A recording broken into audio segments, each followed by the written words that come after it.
O que eu entendi é que o Felipe preferiu seguir como estava para ter condições. E ele fez uma aposta nele mesmo. Se eu ganhar títulos, eu negocio condições melhores ainda no final do ano. Perfeito, é uma estratégia, é legítimo. O Flamengo teria procurado o Felipe depois de 5 outras ocasiões para tentar o acordo. Quando o Jorge Mendes, que já foi empresário do Felipe quando ele era jogador, volta a trabalhar para o agora técnico e entra na negociação, duas informações, né? Como o Flamengo recebeu isso? O Flamengo achou legítimo que ele passe a trabalhar de novo para o Felipe, até porque ele tem o sonho de trabalhar na Europa. É um empresário português muito influente, que tem trânsito em vários clubes naquele mercado. Mas o Flamengo entendeu que não era necessário, isso é a visão do Flamengo, tá? Que o Jorge Mendes entrasse na negociação da renovação de contrato que o Flamengo já tinha aberto, né? Digamos assim, com o técnico. E aí o Jorge Mendes faz uma pedida que o Flamengo classificou como absurda. A palavra é essa. E criou-se um impasse. Esse impasse não veio à tona porque o Felipe sempre desconversou, preocupado só com os jogos, né? E também sabendo que ganhando ele teria mais condições de exigir uma condição melhor, que é um direito que ele tem, claro, evidente. E o Flamengo também procurou manter esse assunto bem de lado. Lembra o Bart falando, não, só falta assinar, só falta assinar. Claro, ele não ia chegar ali no meio das disputas importantes e falar, temos um impasse para renovar o contrato. Não ia falar um negócio desse, né? Por isso que eu digo, cara, certas declarações são protocolares, não dá para levar tudo que se fala a sério. Tem que ter um pouco de entendimento, malícia e conhecer um pouco o bastidor. O cara chega e fala, lógico, eu falaria a mesma coisa que ele. Se fosse presidente do clube, eu ia falar o quê? Olha, eu sou sincerão aqui, temos um impasse. Não, tá tudo certo, beleza, tá. Lá na frente a gente resolve. Né? O Flamengo foi campeão, ganhou os 2 títulos mais importantes e aí agora a coisa, óbvio, vem à tona. A intenção do Flamengo é ter a definição do técnico antes do Natal. Vocês têm 2 dias para resolver isso. No final de semana houve novas conversas, eles têm conversado o tempo todo também. Isso não chega a ser uma grande notícia. Olha, eles se reuniram, toda hora conversa, faz videoconferência, dá um telefonema e tal. E houve um avanço no final de semana. E a posição do clube, tá? Isso vem de uma fonte importante do clube, é a seguinte: o Flamengo não vai ser refém de ninguém.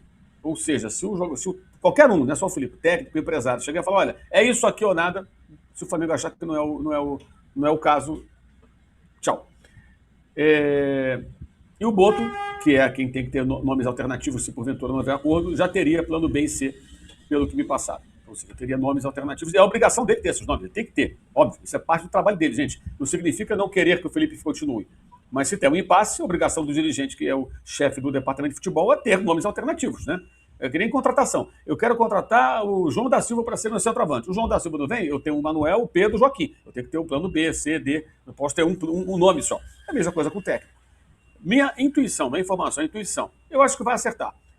Agora, existem pontos além do dinheiro, não é uma questão só financeira. É grana, cláusula de rescisão e multa rescisória, premiação, tem vários pontos a serem discutidos. É legítimo que o Felipe defenda lá o lado dele, claro, e peça o que ele acha justo. E também é legítimo que o Flamengo faça uma avaliação e entenda, por exemplo, que apesar dos títulos, ele não é o Jorge Jesus. Eu acho que ele ainda não é o Jorge Jesus. Tá? Mas ele ganhou muito esse ano. E o Marcelo Galhardo, já repararam? O Marcelo Galhardo ganhou mais do que o Felipe ganhou no River Plate, 2 Libertadores, né? E mais títulos num período mais longo. E se imaginava, eu mesmo imaginava que ele fosse fazer uma carreira de sucesso na Europa. E aí pintou lá um Mônaco, ele não quis, diziam que o PSG viria atrás dele, não veio. O que se comentava na Argentina é que o sonho dele era o Barcelona, queria começar pelo Barcelona, né? O bonitão. Resultado, foi lá para o Oriente Médio, apanhou do Jorge Jesus de novo, perdeu muito lá, foi embora, voltou para o River e faz um trabalho ruim no River Plate. 60 milhões de dólares investidos na temporada passada, não ganhou nada. E agora está pegando refúgio do time brasileiro. Né? Fausto Vera, que estava no Atlético, ex-Corinthians, que era antes do Argentino Júnior, e o Aníbal Moreno, ex-Racing, que vinha agora jogando pelo Palmeiras. São jogadores de Sul-Americana, né, que vai jogar o River Plate, não tem Libertadores, o River Plate. Então, eu acho que assim, eu acredito que o Felipe seja lá na frente um técnico internacional, que ele tem potencial, mas não sei se vai ser. Entendeu? A gente não sabe isso. A gente pode achar qualquer coisa, mas como ter certeza? Eu acho que o exemplo do Galhardo mostra isso. Não estou aqui torcendo contra ninguém, gente. Só estou tentando analisar a coisa da maneira mais fria possível. Então eu acho que o clube está certo. O clube não pode se curvar. Não pode se curvar. Chega um empresário, entra na jogada, faz uma pedida, se o clube achar que aquilo é acima. O Dorival não ficou por isso, tá, gente? Não foi só... porque o time, além de vir mal já no final, mesmo ganhando os títulos, já não vinha jogando tão bem, o Dorival pediu, na época, foi o que me disseram, fontes do clube, daquela gestão, um negócio perto do Jorge Jesus. O Dorival não é o Jorge Jesus, né, gente? Vamos combinar, pô. Tem uma diferença um pouco grande entre eles. O Flamengo achou demais, o Landim, na época. O presidente achou, não, isso aqui é muito e tudo. Aí eles foram atrás de outro técnico, foi quando ele não teve o contrato renovado. E também não dá para ter certeza do que seria com a permanência do Dorival se ele ficasse, porque o time já vinha com uma queda muito acentuada, né? Nos jogos da reta final daquela temporada. Foi uma coisa muito ofuscada pelos títulos, mas se você fizer uma análise, uma projeção para a temporada seguinte, o negócio não estava andando muito bem. Então é isso. O Flamengo quer definir isso antes do Natal, quer ter o técnico. Por quê? Para poder planejar a temporada, isso passa pelo técnico, é inerente, né, a essa situação, a definição do treinador. Eu acho que vai ter acordo, porque, ao que tudo indica, o Felipe não tem nenhuma proposta lá de fora. E aí entra também aquela questão que o Flamengo também tem a preocupação, aquilo que o André já falou aqui. E se sair no meio do ano? É melhor sair agora. Então, tudo isso está na mesa de discussões. Mas acho que vai acabar acertando, pelo cenário. E acho também, como eu já falei, que é legítimo o Felipe querer trabalhar na Europa, mas eu acho inadequado, é uma opinião pessoal minha, tá? Se eu fosse amigo dele, assessor dele, coisa parecida, eu falaria, cara, você está no Flamengo. Alguém pergunta, você vai trabalhar na Europa? Cara, óbvio, normal, fiz uma carreira europeia, seria muito interessante ter uma oportunidade no futuro na Europa, né? Disputar uma Liga dos Campeões, mas eu já sou técnico do Flamengo, cara. Tenho o melhor time do continente, sou campeão sul-americano e brasileiro, estou jogando aqui o Mundial de Clubes. Não estou pensando na Europa, não, estou pensando no Flamengo. É o que ele deveria dizer. Eu acho que causa espécie ao torcedor. A mim, causa, como rubro-negro. Tá? O técnico do Flamengo, nesse momento, o Flamengo é um clube organizado, com dinheiro, com timaço nas mãos, ficar mirando a Europa com um Real Betis da vida. Vai desculpar. Não dá. Eu acho um pouco demais. Ah, mas ele está sendo sincero. Sim, mas a sinceridade eu acho que não é adequada, porque o Flamengo não é menor que esses times.